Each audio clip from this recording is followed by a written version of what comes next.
നമ്മൾ ഹിദായത്തിലെത്തണം, നമ്മൾ നന്നാവണം എന്ന് ലോകത്ത് ഏറ്റവും കൂടുതൽ ആഗ്രഹിച്ച ആളാണ് മുത്തുനബി സ്വല്ലല്ലാഹു അലൈഹി വസല്ലം. നമ്മൾ നന്നാവണം നന്നാവണം നന്നാവണം എന്ന് എത്ര പേര് ആഗ്രഹിച്ചു എന്നറിയും.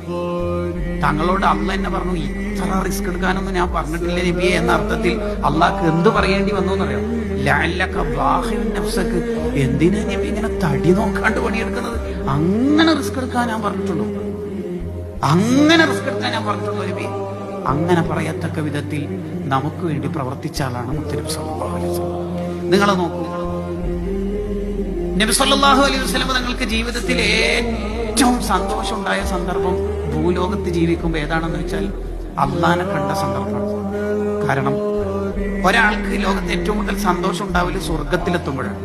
സ്വർഗം തന്നെ മറന്നു പോകുന്ന ലോകത്ത് ഒരു നിമിഷം അള്ളാനെ കാണുമ്പോഴാണ്. അള്ളാനെ ഒരാൾ കണ്ടാൽ സ്വർഗം തന്നെ മറന്നു പോകുന്നത്. അതിനാണ് വിസ്വാൽ എന്ന് പറയുന്നത്, അള്ളാഹുവിലേക്ക് എത്തിച്ചേരുക. അള്ളാഹുവിനെ ഒരാൾ കണ്ടാൽ സ്വർഗം തന്നെ മറന്നു. ശരിക്കും സ്വർഗം എന്ന് പറഞ്ഞാൽ ദുനിയാവ് മുഴുവൻ മറന്നു പോകും അത്രേ സ്വർഗം എന്ന് പറഞ്ഞാൽ. അതിനൊരു ഉദാഹരണം പറയാം. സ്വഹീഹ് മുസ്ലിമിന്റെ ഹദീസിന്റെ ഒരു മലയാളം പറയാം. ഒരാള് ഈ ഭൂമിയിൽ ഒരുപാട് കഷ്ടപ്പാടുകൾ അനുഭവിച്ചു. ഉദാഹരണം പറഞ്ഞാൽ അയാൾക്ക് 10 മക്കളുണ്ടായിരുന്നു, ഒന്നിച്ചല്ല. പിന്നെ ഒരു കുട്ടി ജനിക്കും, 2 മാസത്തിനുള്ളിൽ മരിക്കും. അങ്ങനെ 10 മക്കൾ മരിച്ചിട്ടുണ്ട്. അയാളും ഭാര്യയും. അങ്ങനെ അയാളെ ഭാര്യ ഒരു ആക്സിഡന്റിൽ മരിച്ചു. ഇയാൾ ക്യാൻസർ പിടിപെട്ടിട്ട് 8 കൊല്ലം വേദനന്റെ അങ്ങേയറ്റം എത്തിയിട്ട് മരിച്ചു. ജീവിതത്തിൽ ഒരു സുഖം എന്ന് പറയുന്ന ഒരു സാധനം അയാൾക്കുണ്ടായി.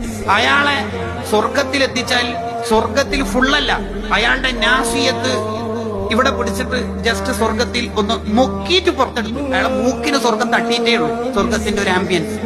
അയാളോട് ചോദിക്കും, അത്ര ആ സുഖം കിട്ടിയതിനു ശേഷം ഇപ്പോൾ ദുനിയാവുന്ന വല്ല കഷ്ടപ്പാടും അനുഭവിച്ചിട്ടുണ്ടോ? ഇല്ലല്ലോ. സത്യം പറയും, ഇല്ല, ഒരു കഷ്ടപ്പാടും ഉണ്ടായിട്ടില്ല. മക്കളെ കൊണ്ട് ഭാര്യ, ശരീരം, അസുഖം, ഇല്ല, ഒന്നും ഇല്ല.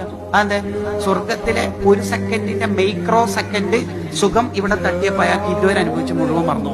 സ്വർഗത്തിൽ ഒരു 1/2 സെക്കൻഡിന്റെ കഥയായി പറയണത്. അല്ലാഹു നമുക്ക് സ്വർഗം നൽകട്ടെ.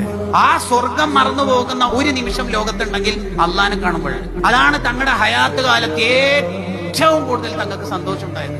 ആ ഹയാത്ത് കാലത്ത് അള്ളാഹുവിനെ ഡയറക്റ്റ് കണ്ട സന്ദർഭത്തിൽ അത്തഹിയാത്തുൽ മുബാറകാത്തു സ്വലവാത്തു ത്വയ്യിബാത്തു ലില്ലാഹ്, എന്റെ പ്രിയപ്പെട്ട റബ്ബിനാണ് സർവ്വ അഭിവാദ്യങ്ങളും എന്ന് പറഞ്ഞപ്പോൾ ഡയറക്റ്റ് തങ്ങളോട് അസ്സലാമു അലൈക അയ്യുഹൻ നബിയ്യു വറഹ്മത്തുള്ളാഹി വബറകാത്തു, എന്റെ പ്രിയപ്പെട്ട നബിക്ക് എന്റെ സലാം. അങ്ങനെ സ്വന്തത്തെ സ്വർഗത്തെ മറന്നുപോകുന്ന ആ ഘട്ടത്തിൽ ആ സലാം ഡയറക്റ്റ് കിട്ടിയപ്പോഴും തങ്ങൾ പറഞ്ഞെന്താ അറിയാം, എന്റെ പാവങ്ങളായ ഉമ്മത്തിനും നിന്റെ സലാം വേണം. കണ്ടോ, ഒരാളെ സ്വന്തത്തെ മറന്നു പോകുന്ന ഘട്ടത്തിൽ വരെ അനുയായികൾ ഓർത്തിട്ടുണ്ടെങ്കിൽ അത് മുത്തുനബി സല്ലല്ലാഹു അലൈഹി വസല്ലം.